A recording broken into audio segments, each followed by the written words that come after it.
பாஜக முன்னாள் மாநில தலைவர் அண்ணாமலை, பாஜக, அதிமுக கூட்டணி உருவானது முதல் முன்பு மாதிரி தீவிரமாக அரசியல் களத்தில் இயங்குவதில்லை என்ற விமர்சனம் இருந்து வந்தது. அண்ணாமலை மாநில தலைவராக இருக்கும் பொழுது திமுக செய்து வரும் போலி கருத்தாக்கங்களுக்கு பதிலடி தருவது மாநில தலைவரின் கடமை. அதனால் அடிக்கடி பத்திரிகையாளர்கள் சந்திப்பு போன்ற நிகழ்வுகளில் அண்ணாமலை தீவிரமாக ஈடுபட்டிருந்தார்.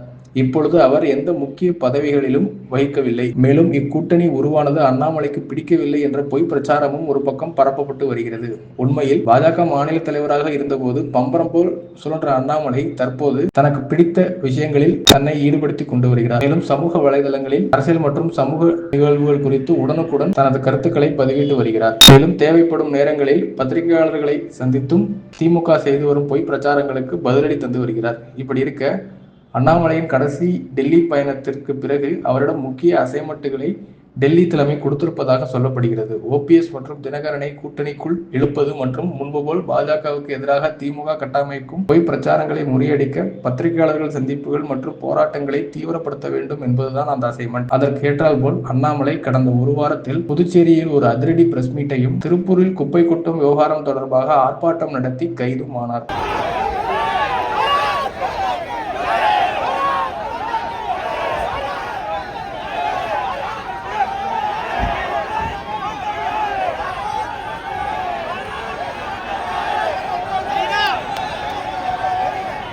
இது இப்படி இருக்க, அண்ணாமலை வரும் சட்டமன்ற தேர்தலில் எந்த தொகுதியில் களம் காணப் போகிறார் என்ற கேள்விக்கு பதிலாக ஒரு அதிகாரப்பூர்வமற்ற தகவல் உலா வருகிறது. வரும் தேர்தலில் அண்ணாமலை கோவை வடக்கு அல்லது கோவை தெற்கு தொகுதியில் போட்டியிட அதிக வாய்ப்பு இருப்பதாக சொல்லப்படுகிறது.